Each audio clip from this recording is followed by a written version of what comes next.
Lista 5, exercício 3. Sabe-se que as aves podem detectar o campo magnético da Terra, mas o mecanismo de como fazer isso não é conhecido. Tem sido sugerido que talvez eles detectem uma força eletromotriz induzida em seu movimento, já que eles voam do norte para o sul, mas verifica-se que as tensões induzidas são pequenas comparadas com as tensões normalmente encontradas nas células, de modo que provavelmente não é o mecanismo envolvido. Para verificar isso, calcule a tensão induzida por um ganso selvagem com uma envergadura de 1,2 metros, voando para o sul a 13 metros por segundo, em um ponto onde o campo magnético da Terra é 5 vezes 10 a menos 5 Tesla, dirigido para baixo com um ângulo de 40 graus com horizontal. Bom, vamos lá. Aqui está o nosso ganso visto de lado e ele visto de cima. Aqui é o ganso e a envergadura, a asa aberta, certo? Ele está voando com uma velocidade de 13 metros por segundo para frente e a asa tem uma envergadura de 1,2 metros. Envergadura, a distância de ponta a ponta da asa. Bom, a ideia é considerar a asa, que é a maior distância que você tem no caso do pássaro, como se fosse um condutor, e medir a diferença de potencial ponto a ponto. Na verdade, provavelmente, esse processo não se dá na asa, mas sim no cérebro. Mas pode ser, por exemplo, que se essa diferença de potencial for grande o suficiente, ele detecte através dos seus neurônios, né, através dos nervos, esse potencial. Essa é a ideia. Se a gente calcular essa diferença de potencial ela for grande o suficiente, já dá margem para a gente poder investigar a partir daí. Bom, essa é a ideia. Então considere a asa dele como se fosse uma haste condutora. E essa haste condutora com cargas livres, ele está se movimentando nesse sentido. As cargas livres, você tem um campo magnético da Terra atuando, e com isso você tem uma força magnética sobre as cargas livres. Nós tendemos a achar que o campo magnético da Terra está na horizontal, porque a gente conhece esse campo através da bússola. Então toda vez que você tem uma bússola, tem uma tendência intuitiva de achar que o campo magnético da Terra está na horizontal. Isso não é bem verdade. Na verdade, o que se mede na bússola é somente a componente do campo magnético na direção horizontal. É isso que faz com que a bússola se posicione do sul para o norte.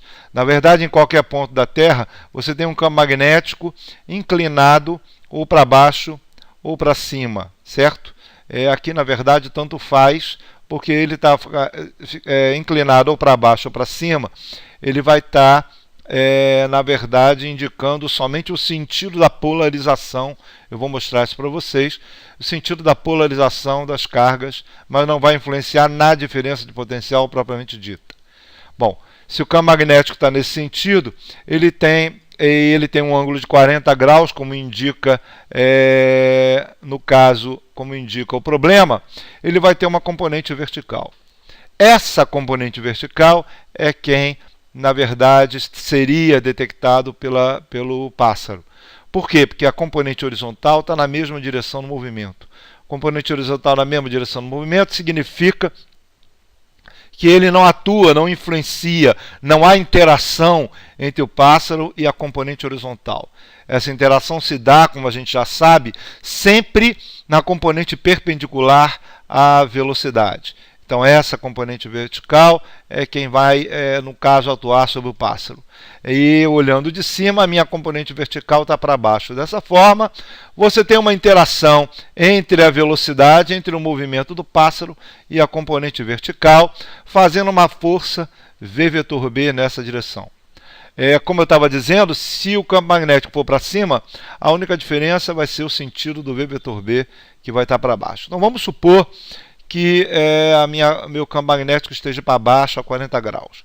Se ele está para baixo a 40 graus, isso vai fazer com que as cargas se movam. No caso, o V vetor B se movam para cima Se for cargas positivas, se mova para baixo, se for cargas negativas. No caso, a gente sabe quem que se move aqui, no caso do condutor, quem iria se mover seriam os elétrons. Se eu tivesse íons positivos em movimento, eles se movimentariam no sentido de V vetor B. Se for elétron, ele se move no sentido contrário. Não importa que tipo de carga está se movendo. Nesse caso, você vai ter o acúmulo de carga positiva em cima e o acúmulo de carga negativa embaixo por causa dessa interação. Quando você tem esse acúmulo, consequentemente você tem um campo magnético gerado do positivo para o negativo no sentido contrário ao V vetor B. Essa força elétrica sobre as cargas vai aumentando de acordo com o acúmulo, vai ficando cada vez maior, até que a força magnética se iguala à força elétrica. Quando isso ocorre, eu já não tenho mais interação total sobre as cargas e elas param de se mover. Então essa é a condição final do movimento dos pássaros, seria do movimento dos pássaros no campo magnético. É o que a gente chama de efeito Hall. Dessa forma, o nosso campo elétrico ele vai ser igual a V vetor B, já que as forças estão atuando sobre a mesma carga. Como atua sobre a mesma carga, o campo elétrico fica igual a V vetor B. Em módulo seria E VB seno θ. VP seno θ quer dizer V vezes B vezes o seno do ângulo entre os dois. O seno do ângulo dos dois é o seno de 40 graus. Isso me dá simplesmente o produto da velocidade pela componente vertical do campo magnético, que é, na verdade, quem atua sobre as cargas. É o componente, como a gente já tinha falado. A componente horizontal não vai ter interação sobre o movimento, e a componente vertical vai atuar nesse sentido. Então o campo elétrico vai ser V vezes B vertical. Bom, mas a gente sabe que o campo elétrico é a diferença de potencial pelo comprimento. Claro, aqui eu estou considerando como se o campo elétrico fosse homogêneo. Não é bem verdade isso, então na verdade essa é uma relação de campo elétrico médio. Então o campo elétrico médio entre as pontas das asas da ave é a diferença de potencial total dividido pelo comprimento. Muito bem. O campo elétrico, a diferença de potencial pelo comprimento, eu substituo nesse termo aqui. Então fica a diferença de potencial pelo comprimento, VB seno θ, isso é a nossa diferença de potencial, LVB seno θ. O L é o comprimento da asa, 1,2 metros, V a velocidade no movimento, 13 metros por segundo. E o campo magnético da Terra, 5 vezes 10 a menos 5, como está colocado no problema. É um tamanho padrão para o campo magnético da Terra, vezes seno de 40 graus a inclinação. Dessa forma, a diferença potencial fica meio de milivolts. Meio milivolt é a diferença de potencial entre os extremos da asa. Claro, é uma diferença de potencial muito pequena, comparada com a distância pelo qual ela é aplicada, que é 1,2 metros, mais de 1 metro de distância, meio volt, isso me dá um campo elétrico bem pequenininho, em torno de meio volt por metro, né? Aproximadamente meio volt por metro, um pouco menos inclusive. Mas a princípio a gente poderia pensar o seguinte: tá, mas isso aqui é da asa, e como é que ficaria no caso se ele atuasse sobre cada célula? Então vamos ver como é que fica a célula, se por acaso ele atua sobre uma célula do cérebro do pássaro. Então sobre a célula do pássaro, a gente teria a mesma relação, só que agora o meu L não é mais 1,2 metros. Ele é, na verdade, em torno de 100 microns. 100 microns é o tamanho aproximadamente o tamanho da maior célula, né? As células têm um tamanho entre 1 e 100 microns.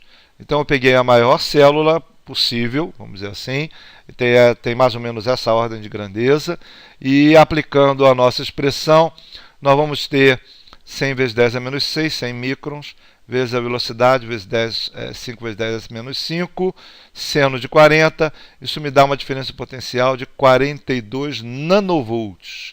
42 nanovolts numa célula é uma diferença de potencial muito pequena, até bem menor do que, por exemplo, uma diferença potencial de um rádio atuando sobre uma antena ou algo parecido. Essa diferença potencial muito pequena na célula não justificaria, por exemplo, que o pássaro conseguisse determinar qual é a direção dele.